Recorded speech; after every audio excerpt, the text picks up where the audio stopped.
michezo na burudani. Kubwa zaidi ni sajili mbalimbali ambazo zinazoendelea kusajiliwa ndani ya ligi kuu Tanzania bara kuelekea msimu ujao. Pasina shaka na wewe pia umeona maboresho mbalimbali ya vikosi mbalimbali ambavyo vinafanywa.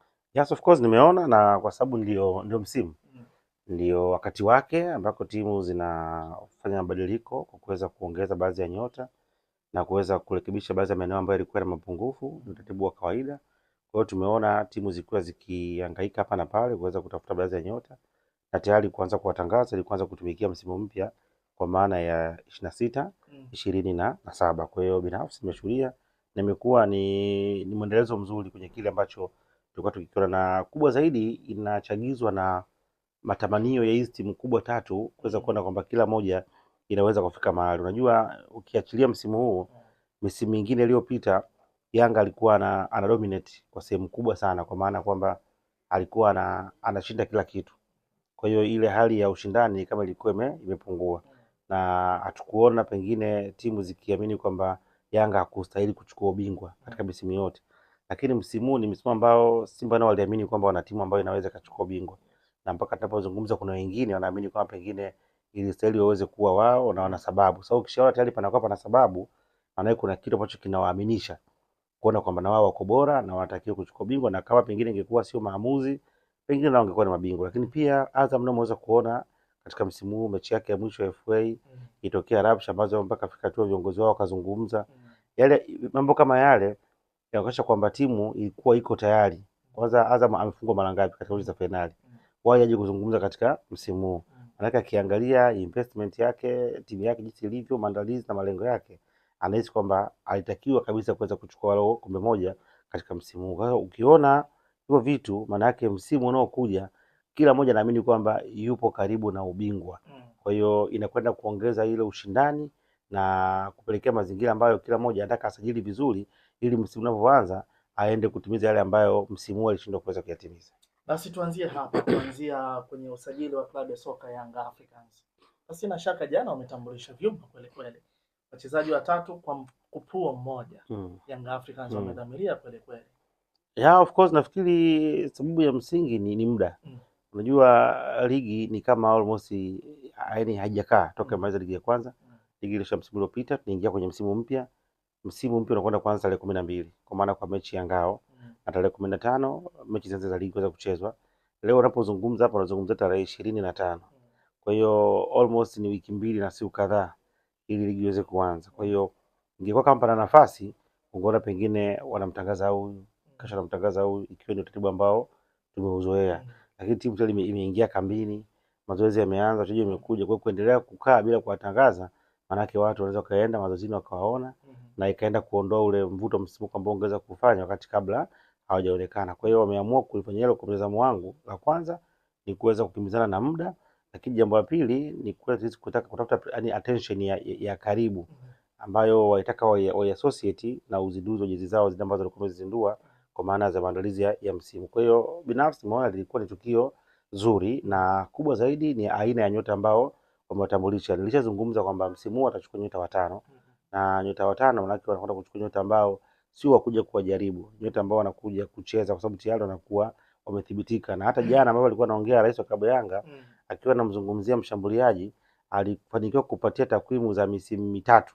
Yeye alizungumzia msimu uliopita, uliofuata na msimu uliomalizika, na unaweza kuona ule uwiano wa namba tofauti na huko nyuma timu zilikuwa zinasajili unaambiwa tu ni MVP kwa mfano wa Ivory Coast au wa Mali ana magoli sio, amefunga magoli 16 na assist 10, hiyo amechangia magoli 26. Okay, msimu uliopita alikuwa na nini? Hauna profile yake, hauna takwimu zake. Sasa ilikuwa watu ambao wana meji ambao hata sisi Tanzania hapa tuko nao watu hivyo ambao wanakuwa na meji katika msimu. Ukiangalia wachezaji ambao wamechukuliwa kwanza ni mature enough. Ukiangalia mchezaji ambao ni winga ambaye ana asili ya Komoro, profile yake ukiangalia tayari imesheheni, nyota ambaye amefanya vitu vingi katika soka. Ukimwangalia Mzambia ambao amemchukua, nyota yake ukiangalia CV yake imesheheni, ametoka kwa timu kubwa. Ukimwangalia mchezaji mwingine kutoka Senegal, kwa unaona kwamba wamechukua nyota ambao sio wakuja kujaribiwa, ni kuja kuonyesha kile ambacho wanasema na asa wamereflect kwenye michuano ya kimataifa ambayo jana wamezungumza kwamba malengo yao makubwa ni kwenda robo finali, lakini mimi nikiwaangalia ni above robo finali. Wanakuwa wanaweka makisio ya chini, akiwa wanakuwa wanafikia kufika eneo la juu. tuanze kuzungumzia usajili mmoja baada ya mwingine. Hussein Zakwani miongoni mwa mchezaji wa winga ambaye anatokea kwenye taifa la Komoro. Nafasi yake ndani ya kikosi cha Young Africans ni kwa namna gani ambacho unaenda kuangalia na Young Africans wanakwenda kufaidika na mchezaji huyu kuelekea msimu ujao? Nafikiri ni ana asili ya Komoro, lakini most of his life amespend pale Ufaransa. Ndio ambako amepatia mafunzo yake ya mpira na ndio ambako alianza kumeji katika kimataifa. Ni mchezaji ambaye ana sifa nyingi. Kwanza kasi yake kiwanjani, lakini pia maarifa alionayo ya kuweza kuwasababishia walinzi matatizo, kwa maana kuweza kuwatoa kwenye mistari, lakini pia kuweza kulazimisha kufanya makosa na uwezo wa kuweza kuassist na kuweza kufunga. Wakati mwingine unaweza ukamrate kwa namba. Mboke mbona msimu uliopita hakuwa na namba nzuri. Siku zote hizi sajili lazima uangalie hizo namba unareflect katika ligi gani yenye ubora gani ya ushindani. Yaani una uwezo ukachukua ligi aliyotokea yeye alafu ukaja kukompea ligi Tanzania alafu ukasema kwamba hawezi kukusaidia. Kwa hiyo lazima utaangalia, lakini kwa ujumla wake ni nyota ambaye mimi naamini atakuja kuiongezea kitu Yanga na hasa kuja kuongezea option kwa upande wa pembeni na kutengeneza mazingira magumu kwa opponent, kwa sababu unapokuwa na winga kama yeye whether anatokea kulia au kushoto, maana tayari unakwenda kufanya damage kwenye ule upande ambao atakuwepo. Lakini bado Yanga wana viungo washambuliaji wazuri, wana winga mwingine mzuri wa kushoto, wanaona kama ni upande mwingine, na bado wana viungo, wana washambuliaji. Kwa hiyo maana yake ule mstari wa mbele wote unakuwa una threat na uwezekano wa kuweza kufanya makosa ni mkubwa kwa opponent au kuweza kuyatumia na kufunga. Kwa hiyo naamini kwamba katika msimu unaokuja wanaweza wakapata majibu ya maswali ambayo walishindwa kuyajibu wakati wanacheza katika mchezo wa klabu bingwa msimu uliopita, kwa sababu walikuwa wanatengeneza nafasi chache, lakini pia walikuwa hawezi kuzitumia kwa ufasaha kutokana na aina watu ambao walikuwa wanawatumia. Zakwani ni miongoni mwa winga ambaye ameingia kwenye kikosi kipya cha Young Africans, lakini ukiangalia kwa msimu wa mwaka jana Young Africans walikuwa wakimtumia kama Pacome Zouzoua eneo hilo. Unadhani replacement hii ni replacement sahihi na kuna kitu ambacho kinakwenda kuongeza ufanisi ndani ya kikosi cha Young Africans? Ukimwangalia aina ya uchezaji wa Pacome na huyu Hussein ni tofauti.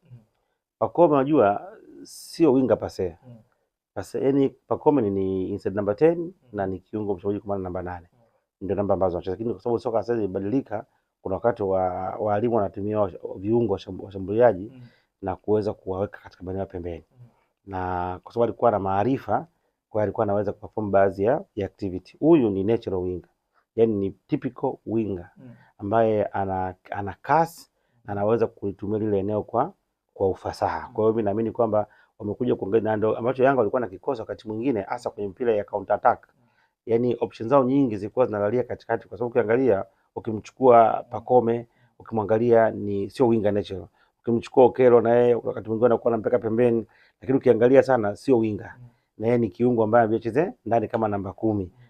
Kuna kipindi kutoka kina Max nao wakina Mdathiri wote ukiwaangalia sio mawinga pase, lakini watu ambao wanatakiwa kucheza eneo la ndani, lakini unaweza kuwatumia pembeni. Sasa huyu maana yake ni typical wengi ambaye kwa character ni kama unazungumzia kina Twisila Kisinda, ndio majukumu yake ambayo anakwenda kuyafanya, kwamba yeye anakwenda kuitawala ile eneo la kulia au kushoto akijivunia kasi na maarifa alionayo.